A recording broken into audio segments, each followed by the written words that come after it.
Hey guys, it's Abby with MotorCityNerds, and hi to all these subscribers. Welcome. We're small, but we're awesome over here. If you could like the video, it's free. It really helps me out. We're small, and it really does help out small content creators. I'm on TikTok, I'm on Instagram, I'm on OF, I'm on all the things. They're down below. But anyway, I just want to talk about Silence of the Lambs, because Jodie Foster's popping, and it's one of my favorite things. I think we've all seen Silence of the Lambs, so I don't know if you want to call this a review or not, but I think some people, this is my favorite book series. Hannibal I can kind of do without, it's fine, but Red Dragon and Silence of the Lambs are my favorite. Hannibal Lecter is my favorite character probably of all time. I love Hannibal Lecter, and it's the being strategic, all of it. I love it. I don't care, and I'll say it. I love Clarice Starling. Clarice is the best. Clarice is an icon. Jodie Foster is an icon. This movie is under 2 hours long, which I love it for. What happened? Why is everything 3 hours now? How come when I want to go see a movie at the theater, I have to carve out an entire afternoon or night? It's crazy to me. This movie is probably like an hour 40 something without the credits. This is an Oscar-winning Best Picture, Best Actor, Best Actress film that isn't 3 hours long and is great and amazing. And every performance is on point. From the senator saying, "Take this thing back to Baltimore," you feel that in your gut when she says that. To even the cop saying stuff like, I remember those quotes because of how they say it, and they're barely in it. They have 2 lines of dialogue, and that's Jim Pembry, damn it, talk to him. But everybody's on point killing it. Everybody's killing it on top of the performances we have. But one performance I feel like is not talked about enough is Brooke Smith, Catherine, the girl who gets kidnapped. She's great. She's amazing. And there's a couple scenes I'll talk about with her specifically where I'm like, man, this took this to a whole other level. Let's remember that Howard Shore, who does the music for Lord of the Rings, did the music for this. And I feel like this movie would not hit the same without that score, without that music. Now, Silence of the Lambs is about a lot of things. Yeah, it's a killer of women and all these things. But on top of that, this is very much about women being treated a certain kind of way in society, especially at their job. Which, if you're on my social media and have been, I worked at Ford for 10 years. I'm not going to get into details right now, but I lost my job under some shifty-ass circumstances. Let's put it like this. If I wasn't a lady, this wouldn't have even happened. But I understand that everyone's saying you're banging people to get the position you have when really you just busted your ass for it. And that's what Clarice did. Throughout the movie, the way they look at her and her friend running and checking them out, the way everybody is condescending to her, from the employees all besides Barney, and I'll get into that, with the orderlies at the hospital. Chilton treats her that way. All the guys at the FBI treat her that way, besides Jack Crawford, but they're all talking down to her. The officers, when they go to the funeral, nobody will listen to her until Jack Crawford starts talking. The only ones really showing her respect here and not judging her off of her gender is Jack Crawford, Hannibal Lecter, Barney, the orderly. But that is a huge theme in this. Everybody's assuming she was banging Crawford, and that's why she got on this case, and that's why she's getting out of class and stuff, and they're all looking at her sideways. That's why when every teacher is coming at her and saying, like, and critiquing her harder than anybody else in the class, her stance when she's shooting, she didn't clear the room correctly, how she's the one who has to do it all, and it's shown subtly and well done. That way you can just enjoy this as a crazy thriller or see these themes. It's done perfectly well throughout this movie. And this movie moves fast. It's like, we meet her, we're meeting Jack Crawford, we're going to the hospital. When we meet Chilton, the way he uses the words nemesis and things like that, that's what pisses Hannibal Lecter off. That narcissism quality of Hannibal Lecter being like, but he's right. He's like, you think you could even compare yourself to me? And he calls himself as the guy who runs the hospital. He's Hannibal Lecter's nemesis. Later on in the movie, he's talking to the media saying, without my expertise, they would have never gotten him because I have Hannibal Lecter, blah, blah, blah, like a pet. And that's a theme, too, is the psychiatric hospital or law enforcement having so much power, and I mean it's Hannibal Lecter, but having so much power over prisoners and harm coming to them and things happening to them or being treated badly, and there's nothing they can do about it. We're going to come back to Barney in a minute. These are all themes throughout this, but what I do love is how quick we move. We go from Jack Crawford's office to the Baltimore psychiatric place where Hannibal is, and Chilton is all cool and helpful. And he's still helpful at first until she denies him. And then it's fast. And he's like, stay away from the bars, do this, do that. Okay, and it's like, okay, well, if you're not going to bang me and go out with me, what's the point of talking to you and being nice? Screw that. And it's like, wow, we really hate you. And they do that so well in the book and the movie of having this character to hate and kind of justifying why we like Hannibal Lecter on top of already having Buffalo Bill. It's move, let's go. And then right before, and this is a crazy thing, and I think because we have phones now, we can just be like, hey, look at this picture. But back in the day, for somebody to take out a physical photo and be like, look at that nurse's face got eaten off, look what happened to her, and scare the shit out of somebody and then just throw them back there, he's an asshole. He's the worst. This is where Barney comes in, though. And I do think they were trying to say something with this. I think Barney, in a way, the orderly who's in charge of Lecter, you can tell he's bothered by the way Chilton treats him. You can tell he's bothered by the way they go through his cell. You can tell that he's not okay with those things. He's not rude or offends Hannibal Lecter. That's why Hannibal Lecter never comes after him. But anyway, when Barney first is with Clarice, even the workers back there and the workers before for the hospital are either ignoring her, disrespecting her, or just being flat out rude. And Barney is the only one who's not. And you finally get this presence and you get a beat for a second of right before she goes to meet Lecter of him going like, hey, it's all good. Like, I put a chair down there for you. And he's being really polite and normal. He's being a normal, nice human being. But I definitely think there's a vibe between them of going, I know the feeling of being judged. I'm a large black man. And I know that we have this in common of people assume things about us. And he's the one character who's not being disrespectful or dismissive of her. And even Lecter says stuff to him and is like, it's okay, Barney, it's fine. He's like, I put a chair out for you. Chilton didn't do that. He's like, I'll hang your coat up for you. And he's just a normal, nice human being who does his job correctly. But when she first sees Lecter, God, it is always creepy. It's always creepy. I don't care what anybody says. And good morning. But I will say this, my favorite line, or like lines from Hannibal Lecter to Clarice are this, because especially if you know Red Dragon and Will Graham and all that, when he says, you're one of Jack Crawford's. Smart of him, like, to let a woman come and this and that. She's like, yeah, and she's serving it right back to him. But when he says, Jack Crawford sent a trainee to me, like, I already got you in my sights. It doesn't matter that I'm in here. I already got you. That's why later on when he has the monologue of calling her names like a rube and things, and she serves it right back to him, can you take that perceptiveness and turn it back on yourself, Dr. Lecter? It's like, damn, you got him. But all the way leading up to that, and I think any woman knows what I'm talking about here, you know that scary feeling when somebody's at the bar and you're like, I really don't like this person, but I need to go like this and say like, no, but it's fine, you're great, and here's my number anyway, and I gotta go though, my ride's here. But you know, I think this person's scary, or I don't like them, but you're just like turning to be nice because of that. Clarice does that throughout this conversation so well, to the point where she's fooling Lecter, kind of. When he first says, you guys wanna give me some test thing, and she's like, no, we need you to look at it. We need your expertise to check this thing out and see if this is a good test thing to even give. We just need you to look over it, like he's helping them. But it's total, I know every woman knows that feeling of like, oh no, you're great, it's fine, I just have to go run and make a call really quick. And I love it, and God, it's such I know all these performances are proven to be great, but it's so good every time you watch it. Oh, we have Miggs saying craziness to her. I can smell your... We all know the quote, and then when she's leaving, he throws jizz on her and shit, and that's what Hannibal Lecter gets upset about. He's like, that was unspeakably not okay and rude to me. I did not like that. I did not intend for that to happen, so do you want to know what? I'll help you out. And she gets her first anagram towards getting the head in the garage. One thing I really love about this, and especially in the funeral scene, right after she leaves the hospital for the first time with Lecter, is when she starts flashing back to seeing her dad in her childhood. And that's also why the first body, when they go to see it, hits her so hard. It's in West Virginia. That's her home, her hometown. Not her hometown, but like her home state. She can relate to this. It's hitting home now, even harder than it already was. But when they're flashing back and forth between her seeing her dad and stuff, I had my dad die when I was young. I've had a lot of people die, and I think a lot of people can relate to this, that feeling of going into a funeral home and seeing every other person you've ever seen in a casket again. You know what I mean? And they do that flashing back between now and then so beautifully in this. I've never seen anything get that feeling down on screen ever that well before. You know what? Does that make sense? Maybe I'm the only one here. When we get the call that Miggs is dead, the guy that threw stuff on her at the hospital, and they just flat out say Hannibal Lecter did it, but it's like, how did he do it? You know, psychologically talking to him, you're telling me, how can you guys say he did it when he was in a cell? And it's like, but they're all in agreement. Like, we all know he did it. Hannibal knows he did it. Everybody knows he did it, but it's like, I love that level of intelligence. That is crazy, and I love it. She tells him that she's going to go do this lead that Lecter gave her, but she figured it out, and we find the head, right? Now, this might be my favorite shot in it, is when you can't see Anthony Hopkins in the dark talking.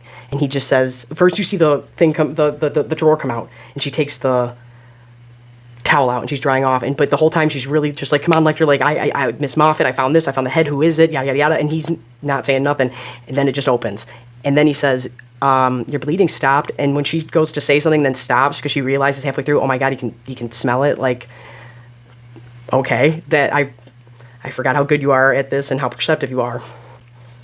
But only for a second. I only let it down for a second. Talking about how this is somebody that wants to change and all these things. This is when he asks her if she's going to bang Crawford, if Crawford wants to bang her, and you can tell this bothers Clarice, and she says something Miggs would say, and that hits Lecter and that hits home, because he's like, man, don't compare me to nobody. But she's right. She's like, you already know. I dealt with this at the academy. I dealt with this at school. I dealt with this my whole goddamn life. I dealt with it at work. I deal with it all the time. That assuming that I'm sleeping with somebody or because I'm a woman of this thing, like, you already know, doctor. You don't treat me that way. Don't low blow me like that. It's unbecoming of you. You don't do that, Lecter. That's something Miggs would do. And that's why Hannibal is once again like, no, you're right. Okay, I'll open back up again for a second.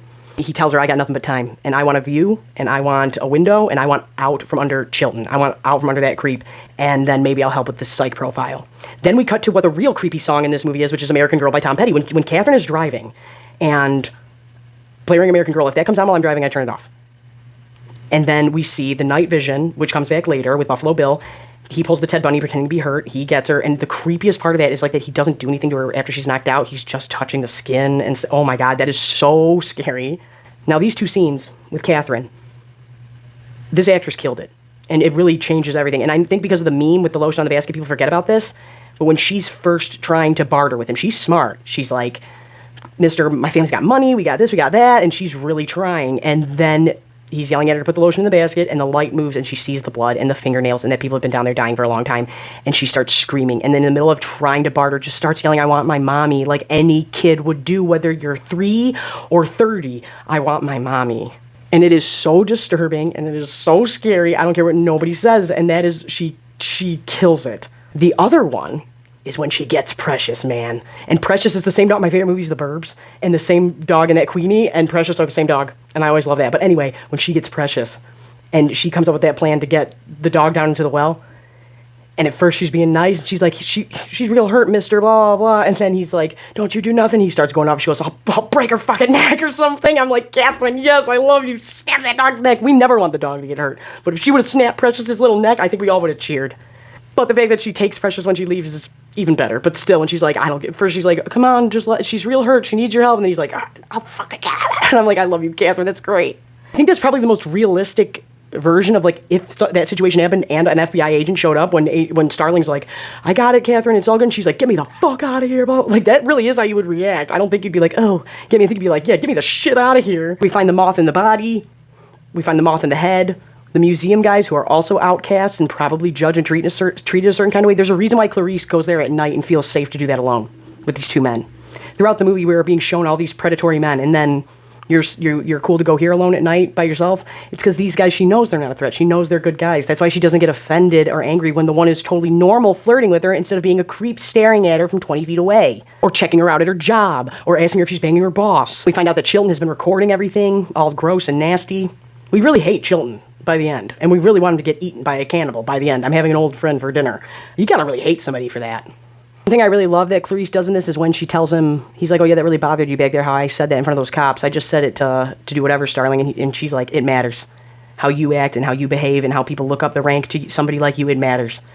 And especially to small town cops, it matters, and I know it does. And he's like, it's noted. And he takes that into account because maybe if somebody changes their behavior towards something or somebody or a group, it can affect how other people act instead of just joining in on the group and acting the same ways forever. No, and in the book, too, they go into it more of like, we don't want to make this a pissing contest between the cops and the feds and jurisdiction. It's like, you need to act accordingly, act right. Do your job correctly.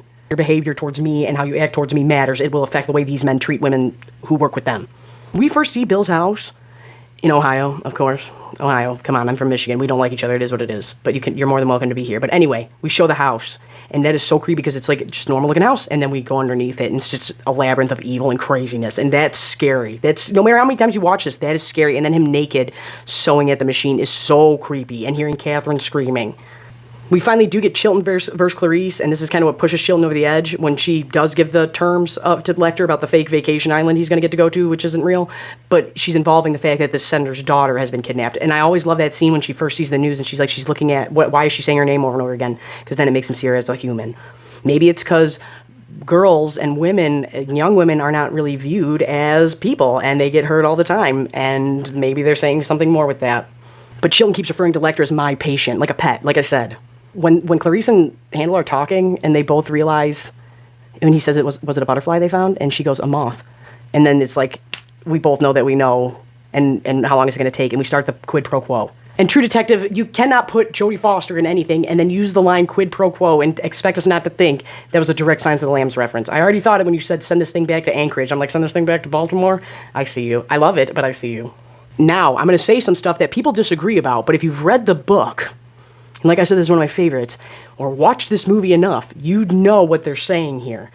Some people use this to call transgender people monsters and say they're evil. Look at Buffalo Bill. Buffalo Bill is not transgender. They go at great length to say how that is not an illness. It's not a sickness. He thinks he's transgender, but he's not. He's using that as a cover-up for what he really is. And it's easier to tell himself he's transgender than admit his trauma from his childhood and all of these things. I have the conversation wrote down. I'll read it to you. Our Billy wants to change too. There's no correlation or literature between transsexuals and violence. Transsexuals are normally very passive and very docile people. He says, clever girl. You're so close to how you'll catch him. And we go back into the quid pro quo. Tell me what happened after your dad died. Tell me what happened on this ranch. Did anything bad happen to you with this farmer? Was he weird to you? No. What happened? What made you leave? And then we get we start the story of the lamb screaming. And it woke her up. Because that's what he wants. He wants info about her. Okay, fine. I'm telling you this, but give me the info. And then Hannibal Lecter, this extremely intelligent psychologist, smarter than everybody, smartest ever, said, Billy is not a real transsexual, but he thinks he is. He tries to be. He's tried to be a lot of things, I'd say. Then he tells Clarice to go and check Johns Hopkins, University of Minnesota, and Columbus Medical Center. I wouldn't be surprised if he applied at all and rejected at all sex rearrangement surgery. He says, why? He says, probably violence, this, that, these psychological issues, these other ones, and it has nothing to do with being transgender whatsoever. How extensive the psych evaluations to even do something like that are, it would get flagged. They'll know. And that the trauma that Bill had as a kid was probably violent and from his mother. So was it the crazy media agenda that got him? Is it? Or was it your parent screwed you up? I think is the parents why you're screwed up, and it's not anything else, because being transgender or being gay or anything like that is not an illness. It's been around since the dawn of time. So when people use this movie to say stupid things, I then have to go, no, this is my favorite book, and you're dumb. They go to great length to say why a transgender person would not be doing this and why that group is docile and safe, and they don't bug nobody, and they're not violent towards people, and they just want to be left alone. So it's disturbing to me when I see so much hate towards a group nowadays that don't deserve it. And especially when I see jackasses use my favorite movie to try and justify it. Especially when that movie is saying the opposite. Oh my God, it's so frustrating. I'm like, you dumb idiots. On top of being the worst. You dumb moron. You're smarter than Hannibal Lecter? You know more than Hannibal Lecter? Shut your goddamn mouth. Lecter falls for their BS deal with Clarice. And then when that falls through, starts going, no, I want a real one, and I want to say it to the senator in person. And that scene between Hannibal Lecter and the senator is always great and funny and chilling and scary all at once. When he says, when your daughter's on the slab, that is more horrifying to me than anything else. He says, when your daughter's on the slab. Oh my God, send this thing back to Baltimore. Ooh. Love the suit. That's so great. Now, are you saying that because you do know style Hannibal Lecter? Are you saying that because he's making a skin suit out of her daughter and she wouldn't know that yet?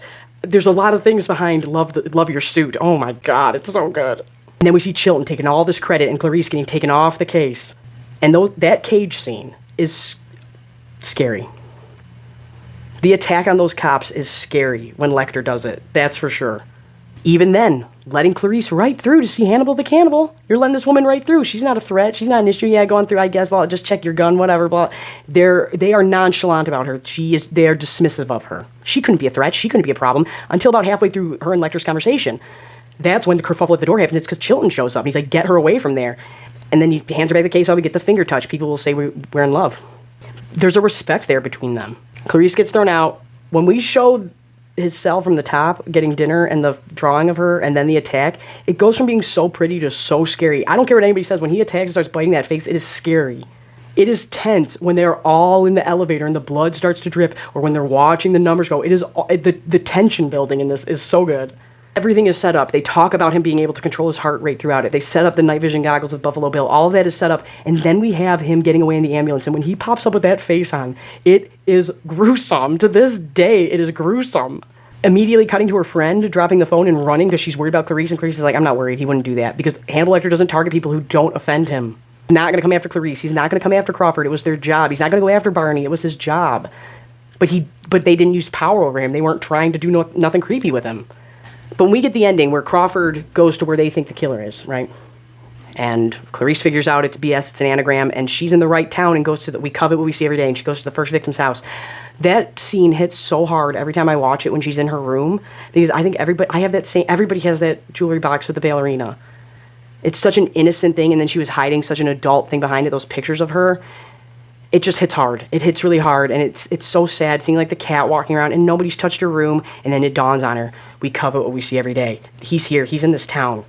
When she rings the doorbell to the creepy-ass basement and it goes off, and he's going off about Precious getting hurt and Catherine, and that's what stops that from going down. And then that crazy alarm goes off, and he goes to talk to Clarice at the door. Ted Levine is killing it. He's so creepy as this character. Was that a great big fat person? Yeah, it's kind of funny, but the way he's saying these things, when he's like, you got any fingerprints? You got any this? And he lets her in the house, and you can tell she's slowly realizing, like, this might be the guy, and then starts seeing the tailoring equipment, and is like, no, this is my dude. This is my dude. I just need the go-ahead. I need something solid, but this is him, and she knows it. And he's starting to realize it, and that acting between them is so good. And then she sees the moth and gets her gun cocked and ready. Man, it's so good. Dropping the cards, all of it, it's so good.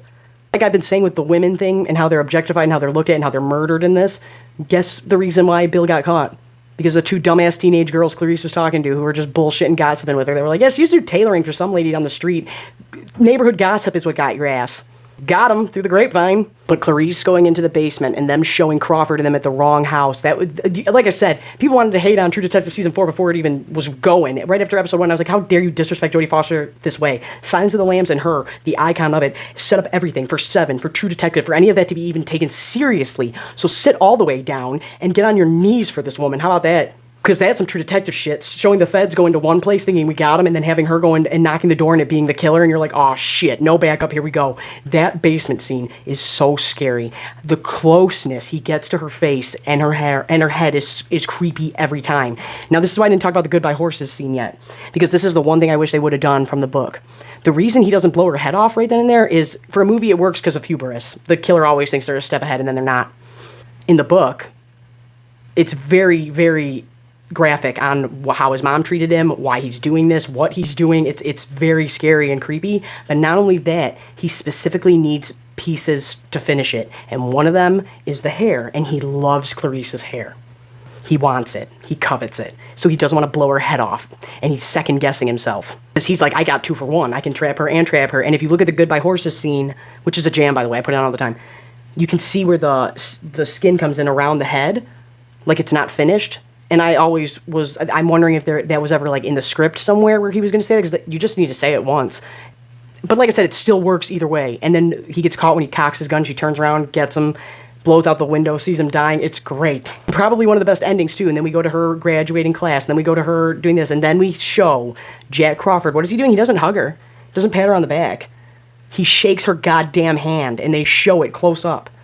I'm looking at you as an equal now. That I'm proud of you, things she needed from her father who was gone, she got from Jack Crawford. And it's a big deal to her. And then we get the Hannibal Lecter phone call. And he's staring at Chilton, telling her, I'm about to eat him, but don't worry, the world's more interesting with you in it. And it's great. And it's probably one of the best endings ever. And I love Silence of the Lambs. And I just wanted a reason to talk about it. But other than that, I have seen this a lot. And then True Detective happened. And then I was like, oh, Jodie Foster, let's talk about it. But I have seen this a lot with this trans hate that's growing and is gross. And you guys all just come off like a bunch of bullies. And then it's like, wait, some of it can kill people and harm them and hurt them. And it's the magnitude in which it's going is sickening to me. And I don't understand. But the way people will try and use this movie to justify it and go like, oh, look, they were trying to tell us they're evil. I'm like, that's not what, no, shut your goddamn mouth, stupid. But I'm Abby with MotorCityNerds. Make sure you like, share, comment, subscribe. Tell me your favorite Silence of the Lambs moment or whatever it is. Like I said, I just want a reason to talk about it.